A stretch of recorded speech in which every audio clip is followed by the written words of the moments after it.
little over 14 years ago, a skinny, curly-headed boy with dreams of one day playing in the AFL walked through the gates of Urbray for his first pre-season at Sturt. Now, I don't remember the name of that boy as I was following closely behind him. But of course, then there was me, the confident, athletic, muscular young man hailing from the footy factory of Mercedes College.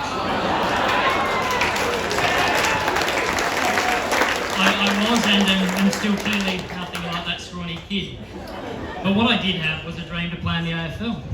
I grew up in large part away from the SANFL. I didn't have any relatives who had played SANFL football, and few of my schoolmates had played junior football at a SANFL club. I guess for me, when I first started out at Sturt, I hadn't even considered that playing in the SANFL was something to aspire to. I can still remember, and to my embarrassment, Daniel Bouveris, former Sturt strength and fitness coach, speaking to us boys one night after an under-18s training at Urbray. He said, "Raise your hand if you want to play AFL." Myself and every other boy there stuck his hand up immediately. He then told us to lower our arms, and then he asked us, "Who wants to play league footy at Sturt?" A spattering of hands were raised, and I'm embarrassed to say that one of them was not mine. I can't remember what Boobs said to us afterwards, but his point had been made, and funnily enough, that moment has stayed with me throughout my time at Sturt. Similarly, another moment from my younger days that has stayed with me was a chat I had with Chris Brown, former under-18s coach and genuine stalwart of Sturt. I'm not sure who's going to last longer at Sturt, Swingles or Brownie, but I'm sure neither will leave willingly, and we're all the better for it. But anyway, I can remember Brownie saying to a group of us, again during pre-season at Sturt, "Gee, I really loved them. I'll miss kicking the dried lawn clippings at the Bray and the feeling of a scorched throat as you finish your last 200 at the crossroad end." But something Brownie said to me stuck in my head. "You can't help but get better if you turn up and apply yourself," or words to that effect. And that not only has resonated with me throughout my whole football career, and I've taken the liberty of passing that wisdom on to younger teammates, but it has also affected how I approach aspects in my life. Stick at what you find meaningful, invest yourself, and the results take care of themselves. It's but one example of how the Sturt Football Club has been more than the place I play football. It's influenced who I am, and for that I am enormously grateful. Not many people get to stand up here at the end of their career with the experiences I have had. Sure, the premierships and personal milestones I will cherish forever, but I can tell you I trade them all in for the relationships I have made over the years. And to me, that is what is so special about Sturt. It has been my home, and it will always feel like home. Not everyone leaves here with that sense. I'm aware of that, and I just feel extraordinarily lucky that my playing career at Sturt coincided with such a rich period in the club's history. There's a lot to be grateful of, but likewise there is a sense of freedom, of a weight lifting. I'm relieved that I no longer have to stress about sleeping through my alarm on a Sunday morning or finding time to juggle work, footy and relationships. But to be honest, I'm relieved that I can drop the gluten-free line. It started out as a bit of a gag, just so I get my own pizza and at the same time as Kirky. But you know, it took on a life of its own, and before I knew it, Fraser was ordering Summersby ciders at the backyard cricket, and I was having to get 2 fillings after every piss up with the boys.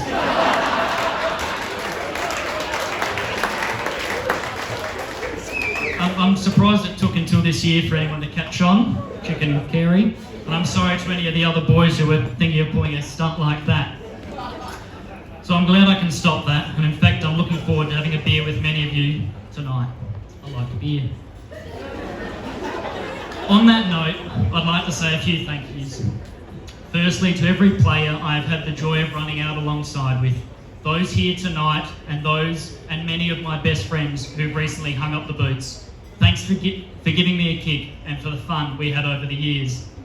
To the board, the staff and volunteers of the Sturt Football Club, you are what makes this place run. Thank you for your friendship, your work, and for contributing to the enjoyment I have had at Sturt. I especially want to say thanks to Kenny Hughes, the club historian and my unwavering supporter.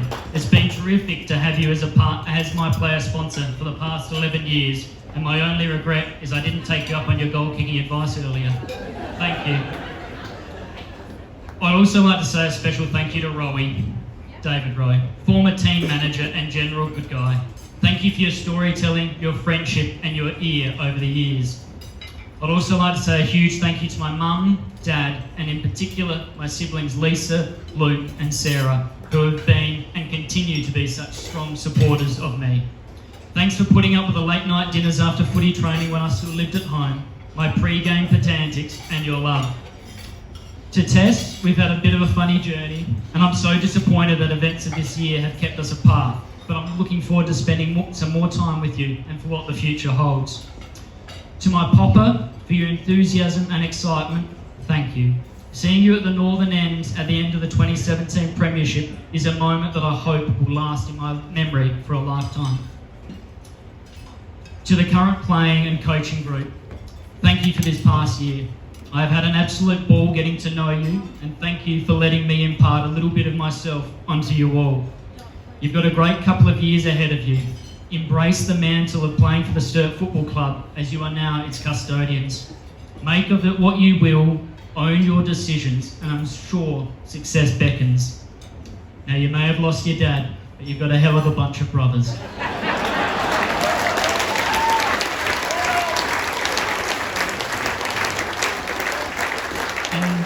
And finally, to the wider Sturt family, those here and those who send their wishes, this is a special place. You all know that. To be a part of a community such as the Sturt Football Club amidst the 18 months the world has endured, I know it, I feel it, and I am thankful for it. But it's true, we are lucky people.